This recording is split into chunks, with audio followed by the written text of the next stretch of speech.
खाली वो है, ऐसे नहीं जाएंगे।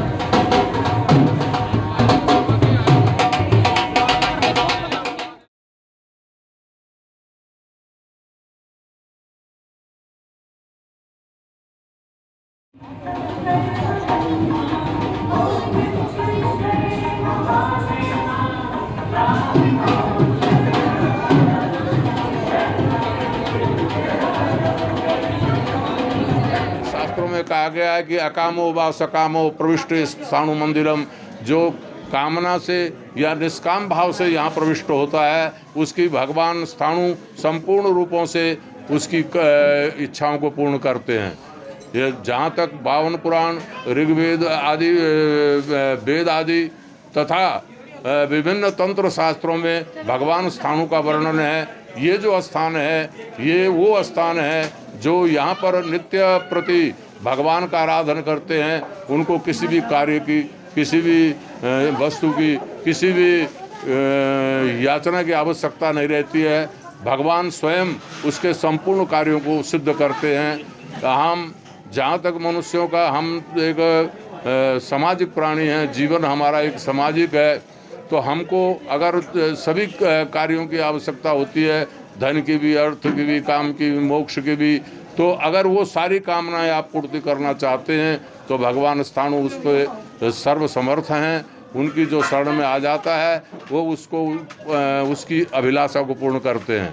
भगवान स्थाणु मंदिर यहीं हमारे एक पुण्य भूमि कुरुक्षेत्र में ही नहीं अपितु ये भारत तथा में इनकी बहुत ख्याति है। बड़े बड़े जो जानकार लोग हैं, जो शास्त्रों को जानते हैं, वो भगवान स्थाणु के बारे में जानते हैं।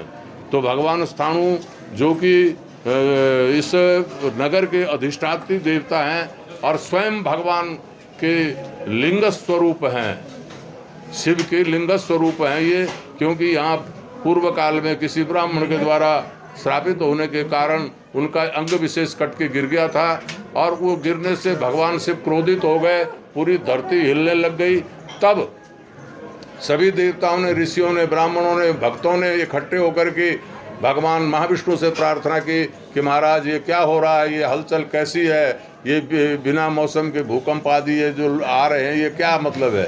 तो सभी भगवान विष्णु ने ध्यान लगा के देखा तो भगवान शिव जो हैं इस पुण्य भूमि में, इस ब्रह्मवर्तक प्रदेश में विचरण कर स्वयं काशी से चल कर के इस पुण्य भूमि में, कुरुक्षेत्र भूमि में आए और आकर के उन्होंने अपनी इसका भ्रमण किया। क्योंकि जो हमारी आदि नदी सरस्वती है यही पूर्व काल की सबसे श्रेष्ठ नदी है और यहीं पर पितरों का और देवों का यजन किया जाता था। यहाँ बड़े बड़े ऋषियों के मठ मंदिर आदि थे और यहाँ गुरुकुल थे, शिक्षा का यहाँ पर वैदिक शिक्षा यहाँ प्रदान की जाती थी, उपनिषदों की, वेदांतों की। तो ऐसे पुण्य क्षेत्र में भगवान जब भ्रमण करने के लिए आए तो यहाँ पर किन्हीं कारण से तो उनका अंग विशेष यहाँ इस स्थाणु तीर्थ में गिर गया। तब भगवान शंकर क्रोधित हुए और उसके बाद में सब देवता जब उनके पास गए, उन्होंने नाना विधियों से उनका पूजन अर्चन किया, प्रार्थना की कि महाराज आप जो है ये जग कल्याण के लिए अपने क्रोध को शांत कीजिए। तब भगवान शिव ने उनसे ये कहा था कि जो अगर आप इसकी शांति चाहते हैं तो मेरे अंग विशेष को इस तीर्थ से निकाल करके उनका स्थापन करके उनका पूजन किया जाए। तब भगवान विष्णु ने हस्ती रूप, हाथी का रूप धारण करके इस तीर्थ में प्रवेश किया और अपनी सूंड से उस अंग विशेष को निकाल करके लाए और फिर उसकी स्थापना के लिए ब्रह्मा जी उसके आचार्य बने और विष्णु इसके यजमान बने और तब यहाँ पर भगवान स्थाणु की स्थापना हुई। और कहते हैं शास्त्रानुसार ये मत है कि इसके चार कोस तक इतने दिव्य लिंगों की स्थापना सभी ऋषि मुनि महात्मा देवताओं ने यहाँ अपने अपने एक प्रतीकात्मक के रूप में वहाँ उनकी स्थापना की। तो ऐसे पुण्य भूमि में, इस शैव्य भूमि में और इस धर्म भूमि में भगवान स्थाणु स्थित हैं। जो भी यहाँ आता है भगवान उसकी मनोकामना पूर्ण करते हैं। भगवान शिव की शिवरात्रि को चतुष्पहरी, वैसे सुबह से ही व्रत प्रारंभ हो जाता है। व्रत का मतलब भगवान का पूजन करें, भगवान का जप करें, स्वाध्याय करें, और उसके बाद में रात्रि में चतुष्पहरी पूजन करना चाहिए, चारों पहर में पूजन करना चाहिए। तभी वो भक्त के अभीष्ट कार्यों की पूर्ति करते हैं। भगवान जो है केवल भाव के भूखे हैं, भावे विद्यते देव, भाव के भूखे हैं, और वो भाव ही भगवान को प्रिय है।